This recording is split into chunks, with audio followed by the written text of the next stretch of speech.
함께 기도하고 11강 예담은 11강 진행하도록 하겠습니다. 기도하겠습니다. 사랑과 은혜 아버지 하나님 감사합니다. 좋은 날 주시고 우리가 함께 말씀을 나누게 하시니 참 감사합니다. 하나님 우리에게 귀한 시간 주셔서 감사하고 또한 우리가 함께 말씀을 통하여 또 하나님의 은혜와 또 하나님의 계획하심을 알게 하시니 감사합니다. 오늘도 주님의 은혜가 가득한 하루 또한 말씀과 함께하는 하루 되게 하시고 또한 이 시간 함께하는 우리 성도님들의 가정과 삶 가운데 주님의 은혜가 가득 넘칠 수 있도록 주님 인도하여 주시옵소서. 예수님의 이름으로 기도드리옵나이다. 아멘. 예담을 11강 하도록 하겠습니다. 11강은요. 교회 시대를 지도로 보면 성령님의 역사가 더 입체적으로 보인다라고 하고 밑에 이 페이지 그림 보니까 땅콩하고 국자 모양이 있는데요. 아마 그 지도의 모양이 땅콩과 국자의 모양으로 생겨서 아마 그림을 그려놓은 것 같습니다. 3페이지 보시면 세계 지도가 있는데요. 검정색으로 네모 쳐놓은 공간이 바로 우리 사도행전과 그 이후에 사도행전 이후에 서신서의 그런 주된 배경입니다. 이쪽은 지금 이집트나 그리고 요르단, 시리아 그리고 튀르키예, 그리스 여러 나라들이 있는 그런 지역입니다. 지금 중동 국가, 또한 중동이라고도 하는 곳입니다. 보시면 4페이지 보시면 조금 더 확대해서 그림을 보시면요. 왼쪽에는 이탈리아가 있고 그리고 가운데는 그리스가 있고 조금 오른쪽에는 아시아라고 써 있는 곳이 있죠. 아시아는 바로 터키, 튀르키예 지역이고 또한 갈라디아, 수리아, 이스라엘, 밑에 애국, 지금은 요르단, 시리아 지역의 국경지대입니다. 이 지역이 바로 이제 사도행전 그리고 서신서의 세계인데요. 사도행전과 서신서의 주인공은 아마 바울일 것입니다. 사도 바울이 회심한 이후의 사건 그리고 그 이후의 전도 여행을 계속해서 다녔던 곳이 바로 이 중심입니다.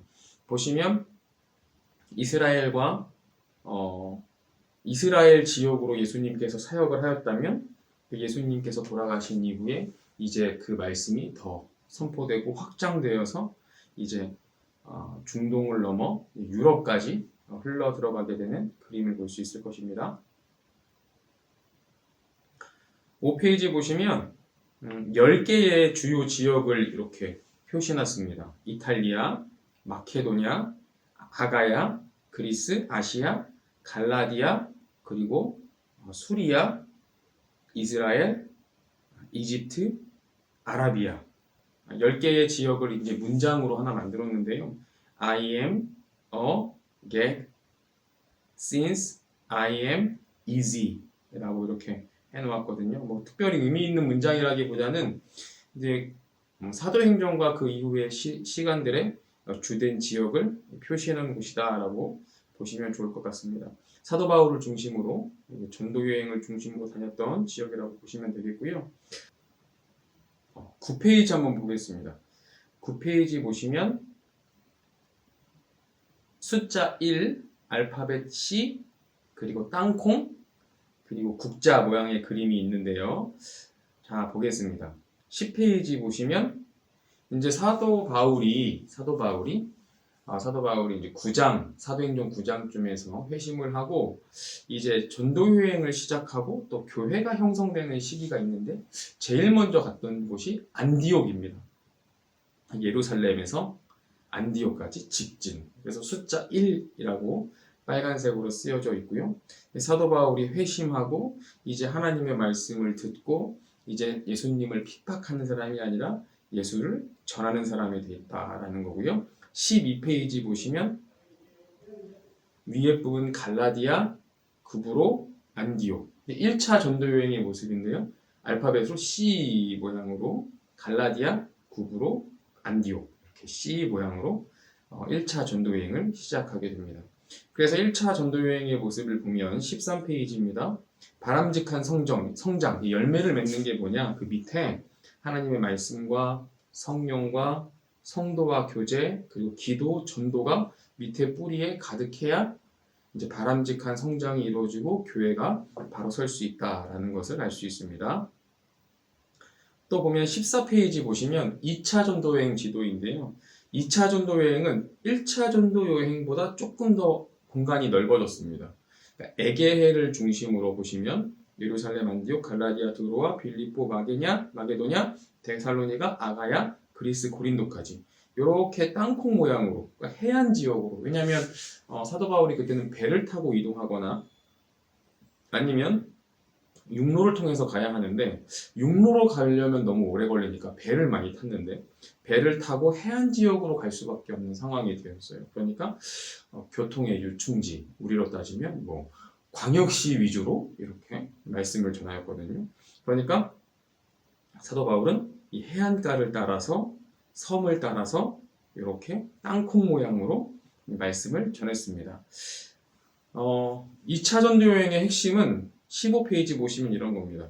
구약에서는 메시아가 올 거다, 메시아가 올 것이다 라는 예언의 말씀이었다면, 신약에서는 사도 바울이 외친 것은 메시아가 다시 올 거다, 다시 올 거다, 그러니까 회개해라 라는 것을 계속해서 말씀하고, 그리고 많은 교회, 형성된 교회를 통해서, 교회를 향해서 회개해라, 그렇게 하면 안 된다, 다시 바로 서야 한다 라고 촉구를 하고 있습니다.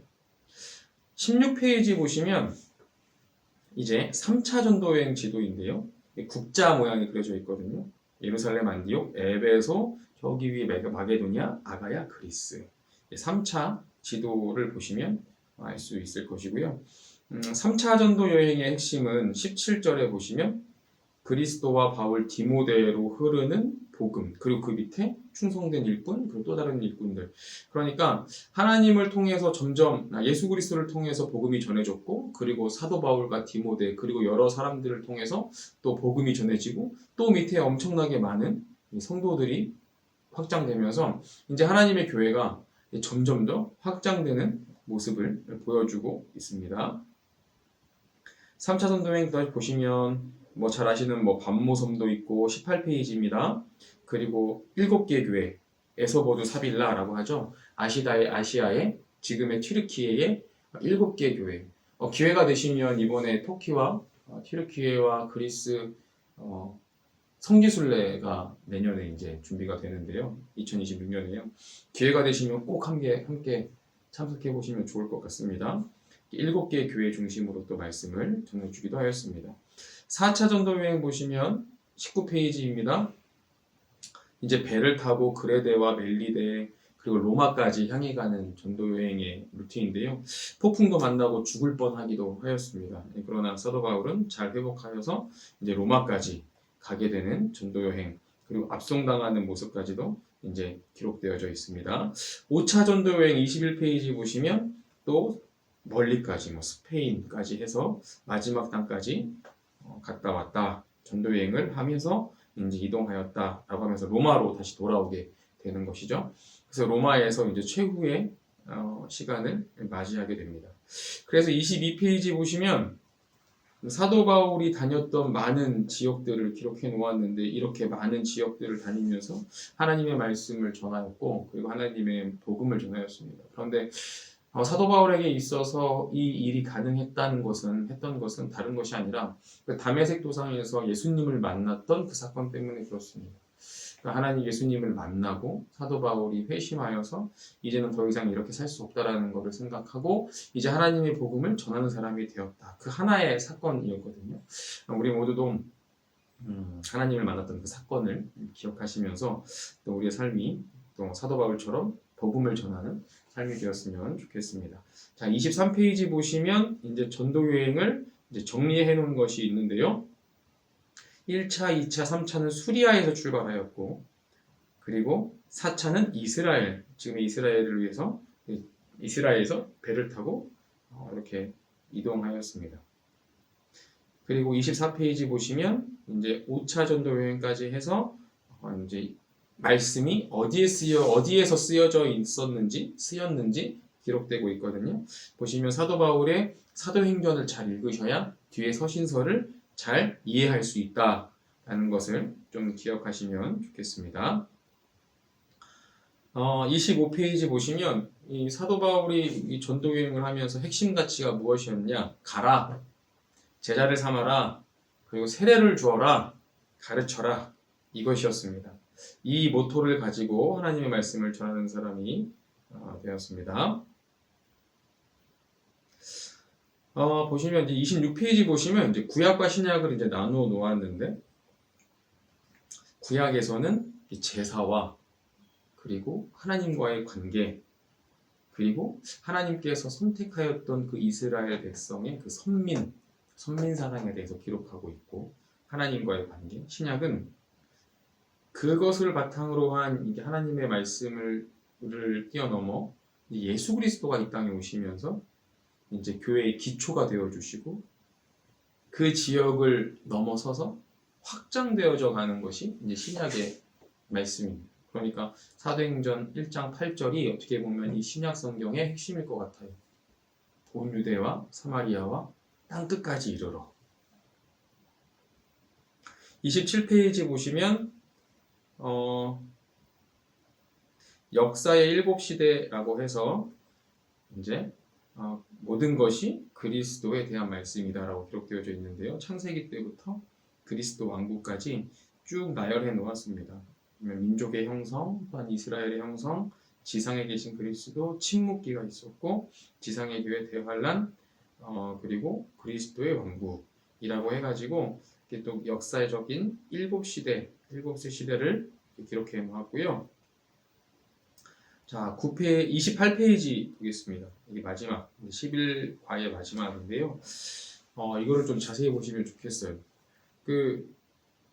예수 그리스도의 성경의 초점, 그러니까 예수 그리스도를 중심으로 보시면, 구약은 왼쪽 끝부터 하나님의 그 우주적인 통치 큰 거에서, 엄청나게 큰 우주적 통치에서 히브리 민족, 유다 지파, 다윗 가문, 마리아, 요셉의 가족, 그리고 예수 그리스도를 통하여서 유대인, 사마리아인, 이방인, 대환란, 그리고 하나님의 우주적 통치. 그러니까 성경은 하나님의 시대로부터 크게 시작돼서 예수님의 시대에 정확하게 예수님으로 모든 초점이 모이고, 다시 신약 시대로부터 넓게 우주적 통치까지. 그러니까 이전의 시대에서는 이스라엘 민족을 통해서 그렇게 이야기가 되었다면, 이제 신약 시대에서는 교회를 통해서 하나님의 말씀이 전해지고 다시 하나님 우주적 통치의 개념으로 들어가는 상황입니다. 그러니까 우리는 지금 신약 시대에서 하나님의 통치 아래 있는 시기를 살아가고 있는 그런 시점입니다.